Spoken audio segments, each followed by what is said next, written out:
British factories could temporarily shut down in weeks because of soaring gas and electricity prices. The steel industry is among many warning the government it could stop production because it's just becoming unaffordable. If the government doesn't take any action, then basically what we'll see for the steel sector is more and more pauses of production in certain times of the day, and those pauses will become longer. Also tonight, the NHS kicks off the biggest flu vaccination drive ever in a bid to stave off a potentially deadly winter of COVID and flu. Our special investigation into what happens to hunting hounds once they're no longer of use to huntsmen. And a special French honour for the special codebreaker whose work helped defeat the Nazis. We were all working day and night to try and sort out the jigsaw puzzle that was really Bletchley Park.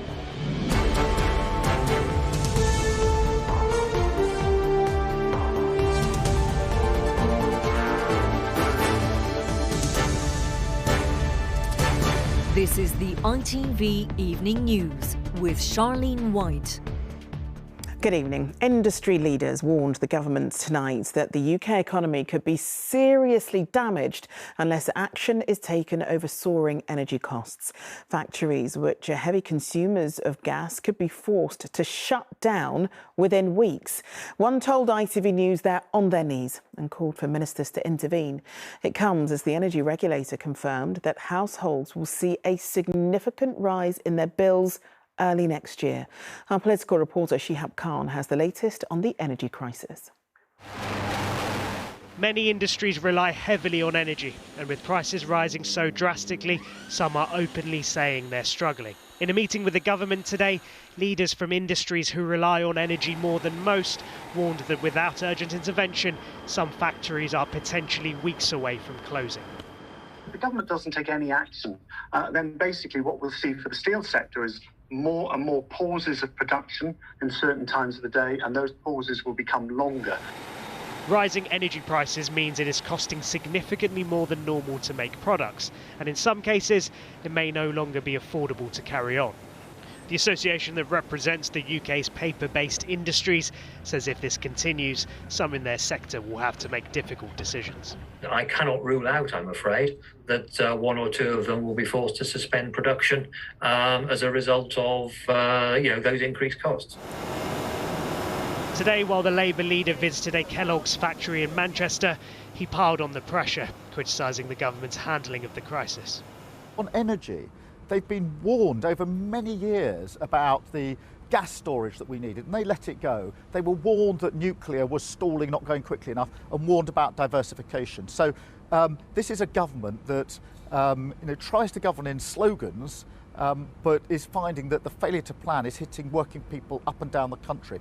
And working people around the country have been affected by this. Many, like Anne Harmon, have seen their energy bills rise, and she says she'll now have no choice but to make cutbacks to get by.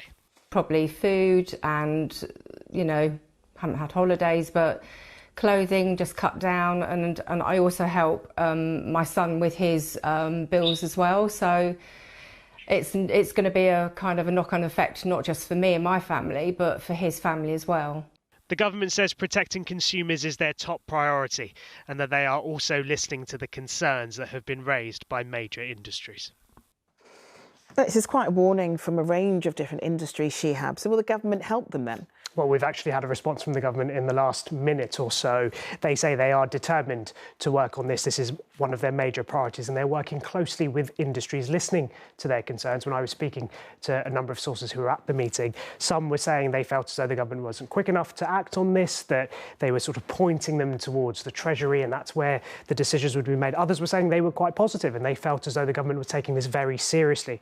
What the government is saying is they're pointing towards £2 billion of support that's been given to these industries since 2013, and saying they're going to work with them. Now, I understand the businesses will be proposing and putting forward their own proposals for what exactly they need to deal with this, and that will be going on for the next few days or so.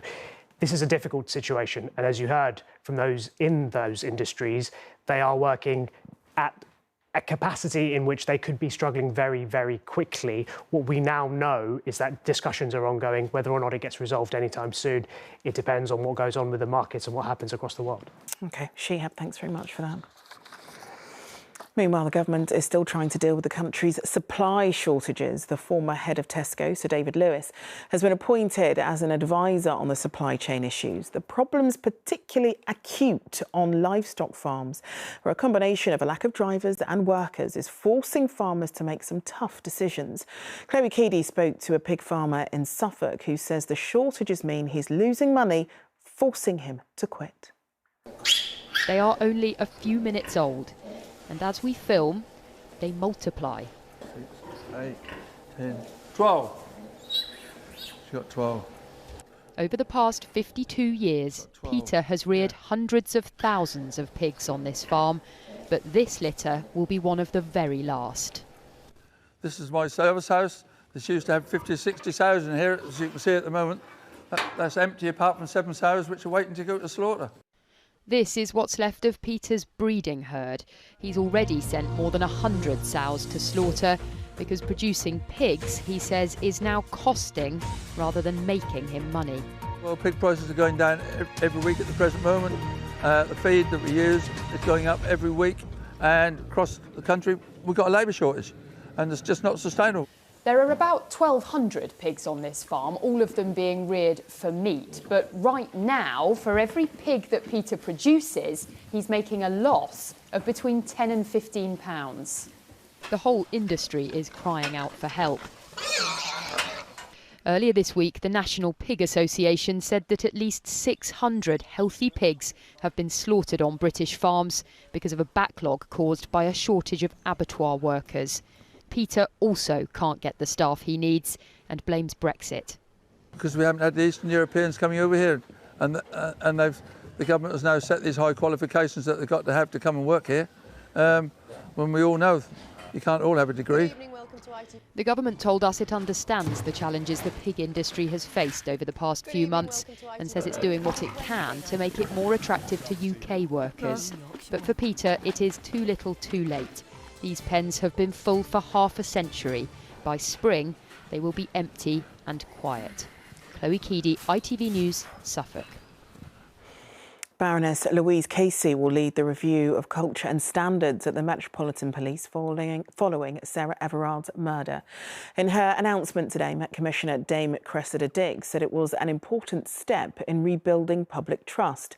The review will also look at any past sexual misconduct allegations dating back 10 years. Here's Neil Connery. The rape and murder of Sarah Everard by a serving police officer has sparked a fierce debate about women's safety on Britain's streets. In the aftermath, as concerns over the issue grow, it's triggered a wider scrutiny of police culture and led to the announcement of an independent review. Baroness Casey of Blackstock, a former Victims Commissioner, will head that review. It will look at police culture and standards, leadership and vetting. The Metropolitan Police Commissioner, Cressida Dick, who's facing calls to resign in the wake of the Everard case, says public trust is crucial. We want people to come forward. We want people to trust us. I know that the vast majority of my officers are capable, kind professionals who want to assist you.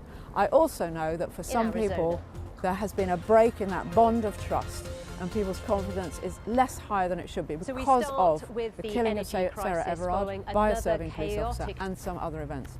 It's also been announced that all current investigations of sexual and domestic abuse allegations against Met Police officers and staff will be examined by the Force's Directorate of Professional Standards.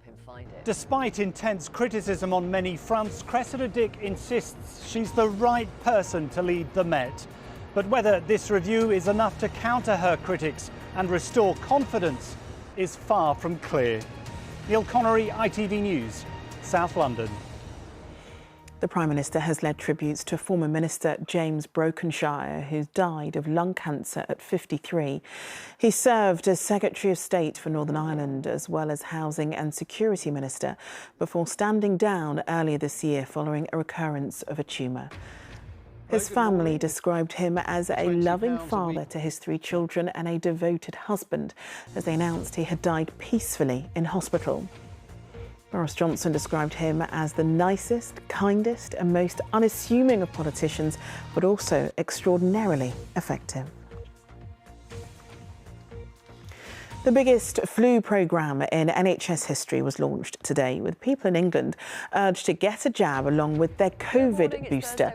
It's feared hospitals could be placed under unbearable pressure if not enough people are vaccinated from both deadly viruses. Here's Martha Fairley. Here, there is a new meaning to getting double jabbed.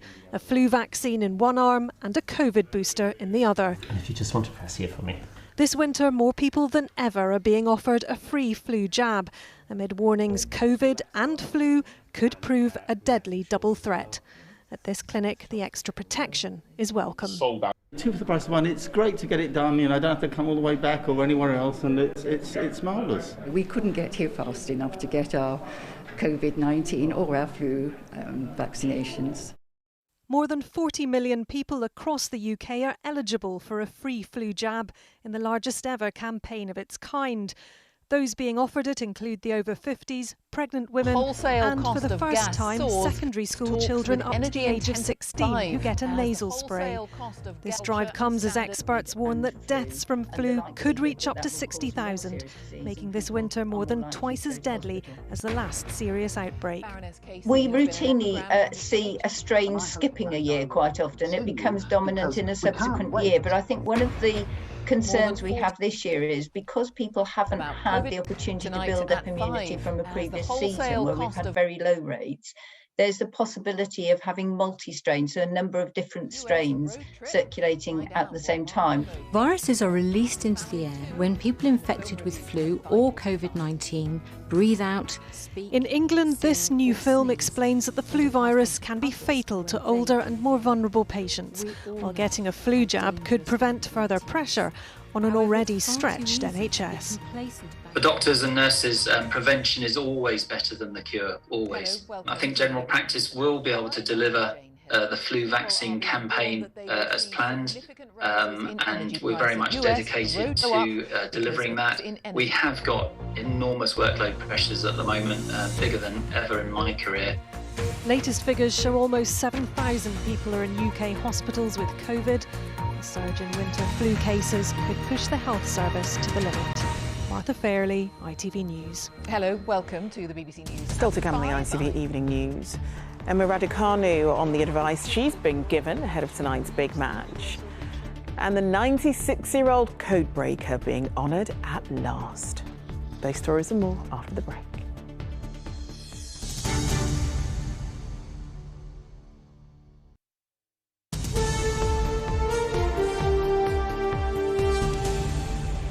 Welcome back. Shocking footage showing huntsmen shooting dogs which have been used for hunting has been shared with ITV News. It was filmed by anti-hunting groups which say it's an unacceptable way to end an animal's life. The practice isn't illegal, and the hunt, which owns the kennels where it took place, says hounds are only shot if they can't be rehomed elsewhere. A warning that this special report from Rupert Eveling shows footage of the dogs shortly before they are killed, which you may find upsetting. A hunting hound is about to be put down. Nothing like this has been filmed before. For many, it is controversial. The member of the prestigious Beaufort Hunt staff eventually gets the dog into position before lining up the pistol and pulling the trigger.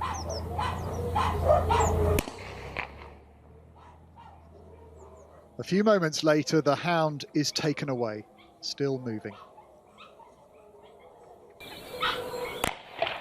In another video, a hound has to be shot twice, 3 minutes apart. For those responsible for bringing this footage into the public domain, the videos are disturbing. These hounds are nothing but working animals to this hunt. They're tools, and when they're not fit for purpose, not strong enough, not fit enough to keep up with the pack, they're brutally shot in the head and killed and thrown away like garbage. Hunting hounds are hard-working, but as the Beaufort Hunt told us, managing the end of their life is not as simple as it seems. Occasionally, hounds are successfully retired as domestic pets, but they are not house-trained and have only ever been used to living in a pack environment. So the majority are unfortunately unsuitable for rehoming. Where other options are not available, hounds are humanely euthanased. One MP told us she thinks an injection to end life might be a better option. I don't understand why a dog, albeit I recognise these are defined as working dogs, needs to be euthanased in this way. And I'm sure that there are much more compassionate ways of putting a dog to sleep. Of course, many people will see this footage as being shocking, but perhaps that's because we, as a society, have become entirely desensitised to some of the realities of rural life. Hunt supporters think it helps to see hunting hounds as working animals. Like a farmer with livestock, they have to look after them at that scale, and that means taking really difficult decisions. It means doing that horrible job at the end of their working lives. Animal welfare campaigners, including celebrity Ricky Gervais, are appalled. He told us, "It is so deeply upsetting that foxhounds are trained to hunt foxes, and when they catch them, rip them to pieces. Then they are killed, usually by a shot to the head. Both the hound and the fox become the victim of this cruelty. It's insane." It's claimed thousands of hounds are put down each year. Having seen how, for the first time, the debate is whether this is the way to do it. Rupert Evelyn, ITV News, Gloucestershire. A pensioner has admitted the manslaughter of 2 women in one of Britain's longest unsolved murder cases. Wendy Nell and Caroline Pearce were found dead in 1987 in Tunbridge Wells in Kent. 67-year-old David Fuller will stand trial for their alleged murder next month. British tennis sensation Emma Raducanu returns to action later tonight in her first tournament since winning the US Open. The 18-year-old is playing at Indian Wells in California, where she's still getting to grips with being a star.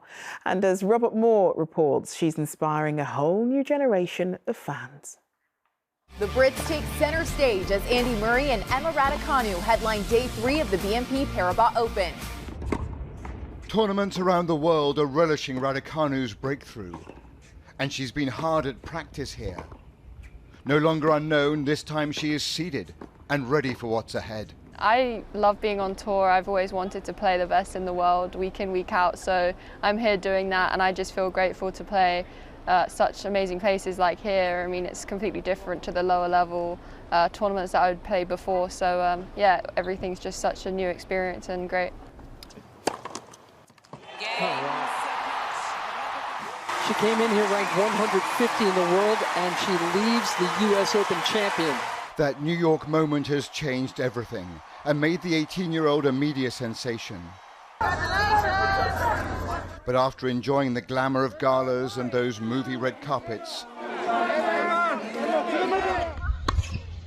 it's back to work with the same carefree attitude that won her fans around the world. Just keep having fun with it. I think that's the biggest piece of advice I've been given, and it's worked so much. And when I enjoy my tennis, then it really shows through the shots and my game. Her emergence as a new superstar is just what tennis needed at all levels. Young players are quickly adopting her as a new role model. So do you have a favourite new player? Yes, Emma Raducanu. She's not much older than me. I'd never seen her before, and out of nowhere she comes and wins the US Open, which is insane. Emma Raducanu's carefree attitude and that fairy tale in New York has taken women's tennis by storm. No wonder there's such anticipation about tonight's match. She is up against the Belarusian Alexandra Sasnovich, a former top 30 player, and a good test as Raducanu now hits the main tour on a full-time basis. So tonight, the eyes of the tennis world will again be on the teenager from Bromley. Robert Moore, ITV News, in Indian Wells in California. Well, staying at Indian Wells, Andy Murray has confirmed that his wife Kim is happy with him again after he was reunited with his missing wedding ring and the trainers that they were attached to. Would you believe it? Oh, they still absolutely stink, but the shoes are back. The wedding ring is back, and I'm back in the good books. Let's go! The trainers went missing after the three-time Grand Slam champ left them to dry under a car following a training session. Murray, who keeps the ring tied to his shoes while he's on court, was tight-lipped about how the trainers were returned. And finally tonight, the honour for a wartime hero who helped defeat Hitler and saved tens of thousands of lives in the process. Lorna Corcaine was given France's highest award for her work as a codebreaker at Bletchley Park. She told ITV News the honour isn't just for her, but for all the Wrens who played a pivotal role in winning the war, as Casualty reports. For years, Lorna Corcaine's wartime efforts were as secret as the codes she helped to crack. Not even she knew at the time she was decrypting codes meant for Hitler himself. Well, thank you. Today, at 96, she was awarded France's highest honour in recognition of her work at a ceremony in Dorset. I'm really overcome with all this. When she was presented with the Légion d'honneur. We didn't know what we were doing. We were just doing what we were told to do. And it wasn't for years later that I discovered exactly what we were doing. Wow. Lorna was one of 600 Wrens who helped to break the Nazi codes. This was Lorna back in the war, just 19 then. Her work so secret, it was years before she discovered she was working on this, the world's first computer, Colossus, to break the Lorenz code used by Hitler to communicate with his generals. We were all working day and night. There were a lot of people there, and so this honour is not really mine, it belongs to all of them. Lorna is one of the last surviving Bletchley Park codebreakers who helped change the course of the war and helped to save tens of thousands of lives. Casualty, ITV News. Well, that's all for now. Raggie's here with news at 10, but for me and the whole of the Evening News team, enjoy your evening. Bye-bye.